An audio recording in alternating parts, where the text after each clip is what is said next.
आप सब पत्रकार साथियों का बहुत स्वागत है। हमारे बीच में अखिल भारतीय कांग्रेस कमेटी की तरफ से श्री हरीश चौधरी जी आपको संबोधित करेंगे। ये राजस्थान से विधायक भी हैं, साबका मंत्री भी हैं और इस वक्त ऑल इंडिया कांग्रेस कमेटी के इंचार्ज हैं पार्टी अफेयर के पंजाब स्टेट के। हमारे प्रेसिडेंट पीसीसी विकास सोनवानी साहब, वर्किंग प्रेसिडेंट रमन भल्ला जी, हमारे साथ नीलेशानी जी, और आज की प्रेस वार्ता का जो मौजू है वो हिंडनबर्ग की रिपोर्ट के बाद जो अडानी स्कैम है वो विषय है चौधरी साहब का। आपके स्वागत के साथ मैं उनसे अनुरोध करूंगा कि वो आपको संबोधित करें। आप सभी जम्मू के प्रेस के मित्रों का इस प्रेस कॉन्फ्रेंस में स्वागत है। आज पूरे देश में 23 प्रमुख शहरों के अंदर Akhil Bharatiya Congress committee press conference कर रही है। इस प्रेस कॉन्फ्रेंस का विषय हम अडानी के हैं कौन। ये सवाल पूरा देश नरेंद्र मोदी जी से पूछ रहा है। पार्लियामेंट में राहुल गांधी जी के द्वारा उठाए हुए सवाल प्रोसेस के अंदर डिलीट कर दिए गए। हमारे अध्यक्ष खड़गे साहब द्वारा दिया गया भाषण को, उन बातों को डिलीट कर दिया गया। पार्लियामेंट से डिलीट होने का बहुमत उन लोगों के पास है, उस बहुमत से ये सवाल को खत्म नहीं कर सकते।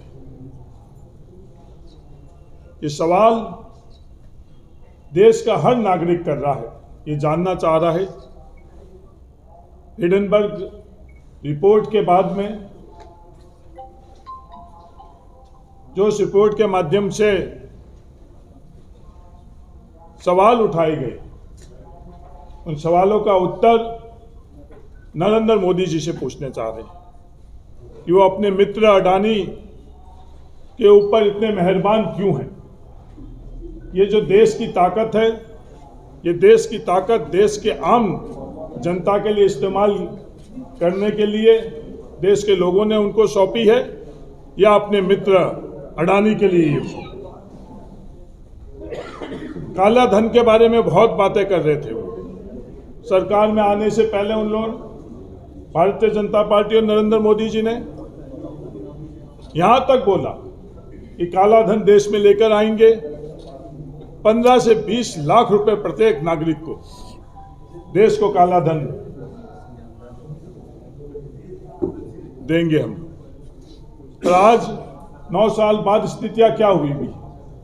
इस रिपोर्ट के अंदर जो सेल कंपनियां टैक्स हेवन कंट्रीज के अंदर बनी हुई है, आज देश जानना चाहता है कि वो कंपनी किसकी है, वो पैसा किसका है। उस कंपनी के माध्यम से जो पैसा आया है वो पैसा है किसका, वो काला धन है किसका। ये सवाल देश पूछ रहा है। आज स्विस बैंक की जो रिपोर्ट 14 वर्ष के अंदर सबसे ज्यादा अगर पैसा बढ़ा है तो स्विस बैंक के अंदर इस वक्त बढ़ा हुआ है। लगभग 30,000 करोड़ रुपए स्विस बैंक के अकाउंट में स्विस फेडरल बैंक ने खुद ने जो अपना वार्षिक आंकड़े देते हैं वो बात का खुलासा किया। हम लोगों की मांग है कि ये जेपीसी के माध्यम से ये जांच होनी चाहिए। नरेंद्र मोदी जी और केंद्र सरकार भारतीय जनता पार्टी ये जेपीसी क्यों नहीं करवा रही। जेपीसी के माध्यम से देश जानना चाहता है कि ये जो घोटाला किया है, यह अवैध पैसा, काला धन अडानी समूह के अंदर आया है, ये किसका काला धन है?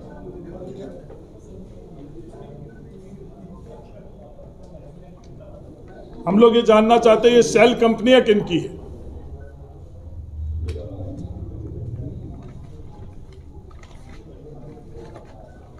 नरेंद्र मोदी जी ईडी, सीबीआई के माध्यम से अपने राजनीतिक प्रतिद्वंदी और जो उनसे सहमत नहीं है उनको दबा रहे हैं, और उसी ईडी और सीबीआई जैसी संस्थाओं से अपने मित्र अडानी की मदद कर रहे हैं। क्या ये जायज है? ये देश जानना चाहते हैं। 1992 के अंदर इस देश के अंदर हर्षद मेहता के संदर्भ में जेपीसी बनी। 2001 में केतन पारेख के घोटाले के लिए जेपीसी बनी। उस वक्त के तत्कालीन प्रधानमंत्री पीवी नरसिम्हा राव जी और अटल बिहारी वाजपेयी जी की सरकार ने वो जेपीसी का गठन किया। तो अब ये देश के अंदर से क्या हालात बन गए हैं, क्या मंशा और मकसद है नरेंद्र मोदी जी का कि ये जेपीसी नहीं बना रही? ये देश जानना चाह रहा है। ये देश जानना चाह रहा है कि अडानी जी क्या नरेंद्र मोदी जी के रिश्ते क्या है? क्या ये देश का हक और अधिकार नहीं है? जो ये धोखाधड़ी हुई है उसमें सेबी जैसे संस्था चुप क्यों है? सेबी संस्था का रोल जो है अडानी के प्रकरण के अंदर, वो कार्य जो उनको करना चाहिए वो कर रहे हैं या नहीं कर रहे हैं? जब ये सवाल आता है तो उत्तर मिलता है कि वो मौन है। ये मौन रहना क्या देशवासियों के हित में है? 24 जनवरी से 15 फरवरी 2023 के बीच में अडानी के जो शेयर में गिरावट आई है 10,50,000 रुपए की, वो शेयर में गिरावट के क्या कारण है? जो ये संस्थाएं है, चाहे सेबी है, चाहे फाइनेंस मिनिस्ट्री की दूसरी संस्थाएं है, ये जांच क्यों नहीं कर रही है? जो ये गिरावट हुई है उससे आम जनता, देश के आम लोगों पर सीधा असर पड़ा है। देश में जो 30 करोड़ LIC के जो पॉलिसी धारक है उनका पैसा नरेंद्र मोदी जी की सरकार ने अपने मित्र अडानी जी के कंपनियों में लगाया। वो पैसा उनकी खरी कमाई का पैसा जो लगा हुआ था, 30 सितंबर को वो पैसा 83,000 करोड़ के मूल्य का था और वो पैसा 15 फरवरी को घटकर 39,000 करोड़ का हुआ। यानी 44,000 करोड़ रुपए देश के आम LIC के पॉलिसी धारकों का जो लुटाया गया है अपने मित्र के लिए, क्या ये जायज है, क्या नाजायज है? और अगर नाजायज है तो उनके खिलाफ कार्रवाई क्यों नहीं होती? ये कहानी यहां तक नहीं रुकती है। अपने मित्र अडानी जी जब FPO लेकर आते हैं, शेयरों के अंदर गिरावट लगातार रहती है। पूरा देश और दुनिया जब जान चुका होता है कि कितना घोटाला हुआ है, उसके बावजूद भी LIC द्वारा 300 करोड़ रुपए उस FPO के अंदर लगाकर नरेंद्र मोदी जी ने जो तांडव और नंगा नाच केंद्र सरकार के माध्यम से, LIC के माध्यम से करा है, ये जानना चाहती है कि नरेंद्र मोदी जी और अडानी जी के बीच में क्या रिश्ते हैं। जैसे राहुल गांधी जी ने कहा कि प्रधानमंत्री बनने से पहले नरेंद्र मोदी जी अडानी जी के जहाज के अंदर सफर करते थे और प्रधानमंत्री बनने के बाद में अडानी जी प्रधानमंत्री नरेंद्र मोदी जी के जहाज में सफर करते हैं। इन सफर के क्रम में इस देश को कितनी कीमत चुकानी पड़ी, देश के आम जन को कितनी कीमत चुकानी पड़ी। कि 9 साल की सरकार में करोड़ों भारतवासी APL से BPL हुए। पिछले 3 वर्षों के अंदर लगभग 5 करोड़ भारतवासी APL से BPL हुए। हम इस बात में किसी के खिलाफ नहीं है कि 609वां स्थान पूरे दुनिया के अंदर किसी पूंजीपति का होए और वह स्थान दूसरा क्यों आया, पर वो दूसरा स्थान आने की कीमत जो हम देशवासी चुका रहे हैं, हमारे कानून के साथ, हमारी एजेंसीज के साथ जो दुरुपयोग कर हमारे धन का दुरुपयोग कर देश के जो नियम और कानून का दुरुपयोग कर वो 609 स्थान से दूसरे स्थान के ऊपर आया। इस बात को लेकर कांग्रेस पार्टी असहमत है। 2001 की JPC के अंदर ये बात साफ उल्लेखित थी कि अडानी समूह जो शेयर बाजार के अंदर जो प्राइस है उसके अंदर गैर कानूनी ढंग के अंदर उनको वो शामिल थे, उसके बावजूद भी वित्त मंत्रालय ने उन पर नजर क्यों नहीं रखी और आज वित्त मंत्रालय उनके खिलाफ क्यों नहीं कार्रवाई कर रहा है। ये सवाल देश पूछना चाहता है नरेंद्र मोदी जी से। सरकार या कोई सरकार पहले अपनी पॉलिसी घोषित करते हैं और उसके बाद में कंपनीज या उसका लाभार्थी उससे के संदर्भ में फैसला लेती है, पर अब देश के अंदर स्थितियां बिल्कुल उसके विपरीत है। 14 फरवरी 2022 को नरेंद्र मोदी जी की सरकार पॉलिसी घोषणा करने से पहले अडानी जी की घोषणा होती है कि $50 बिलियन का निवेश वो ग्रीन एनर्जी के अंदर, हाइड्रोजन के अंदर करेंगे। और उसके बाद में अपने मित्र के लिए नरेंद्र मोदी जी 4 जनवरी 2023 को केंद्र सरकार के वित्त मंत्रालय यह घोषणा करता है, उनकी मदद करने के लिए घोषणा करता है 19,744 करोड़ रुपए राष्ट्रीय हरित हाइड्रोजन मिशन की मंजूरी दी जाती है। जो उनकी सहयोगी कंपनी टोटल एनर्जी, जब ये पूरी की पूरी हिडेनबर्ग रिपोर्ट आने के बाद में जो सच्चाई उनके पास है, तो उन्होंने इसको विड्रॉ कर लिया, उनके साझेदारी को विड्रॉ कर दिया। पर केंद्र सरकार की किसी एजेंसी द्वारा इस पूरे प्रकरण की नहीं तो जांच हो रही है और नहीं जांच होने के बाद में अगर दोषी है तो उनको दंड देने की शुरुआत हो रही है। ये देश जानना चाहता है कि नरेंद्र मोदी जी के मित्र और अडानी जी के बीच के अंदर क्या साठगांठ थी। 1 फरवरी को कहने के लिए तो अमृतकाल का बजट की उन्होंने घोषणा की, पर यह बजट मित्रकाल का बजट था। अपने मित्र नरेंद्र मोदी जी के मित्र अडानी जी को मदद करने के लिए 50 हवाई अड्डे, हेलीपोर्ट व वाटर एरोड्रम को पुनर्जीवित करने का जो घोषणा की गई है, ये देश जानना चाहता है ये किसके लिए किया गया। क्या अपने मित्र नरेंद्र मोदी जी के मित्र अडानी जी के लिए किया गया? जो ये मोनोपोली इस सेक्टर के अंदर है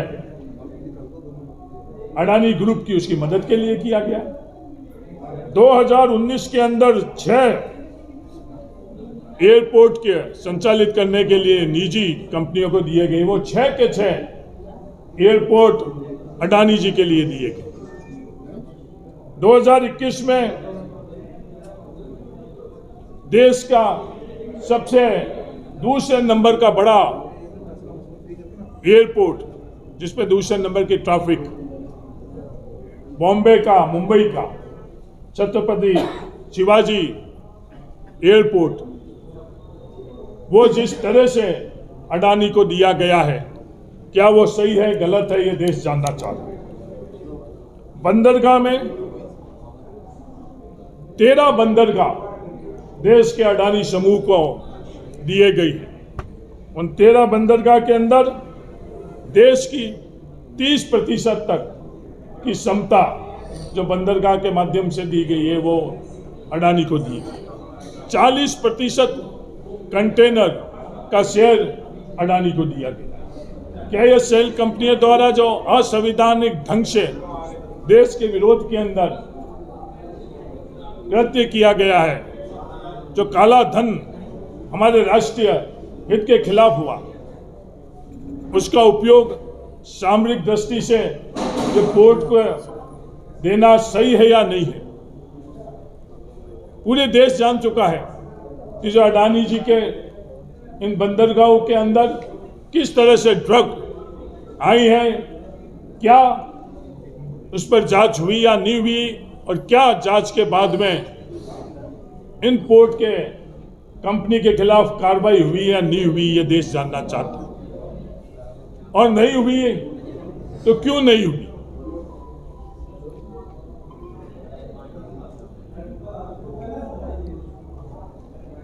बिना बोली लगाए ये बंदरगाह,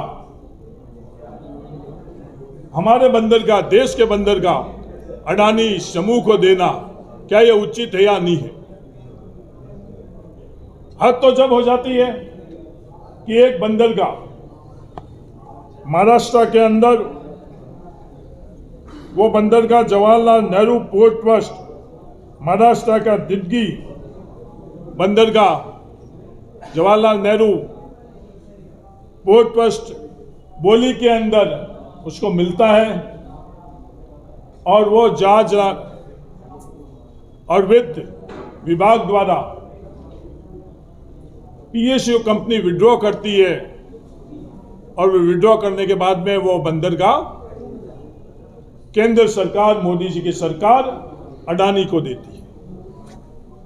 कोई नियम कानून, कोई प्रक्रिया के तहत ये देश के अंदर फैसले हो रहे या नहीं हो रहे, ये देश जानना चाह रहा है।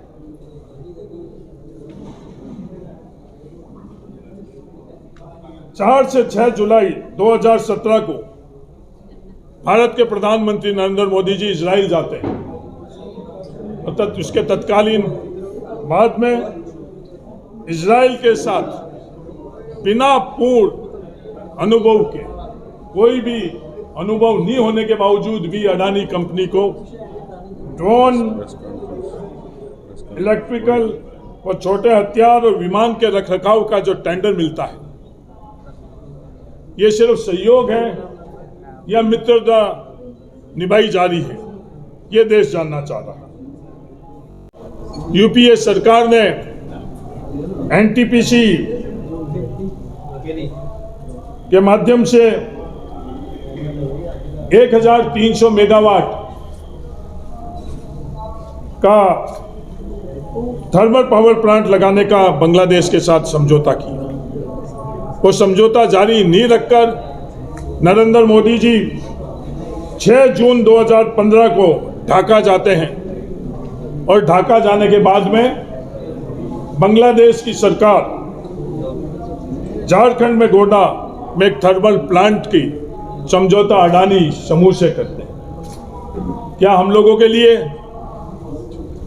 हमारे खुद की देश की कंपनी पीएसयू से ज़्यादा नरेंद्र मोदी जी की मित्रता महत्वपूर्ण है या नहीं है, ये सवाल देश पूछना चाहता हूँ।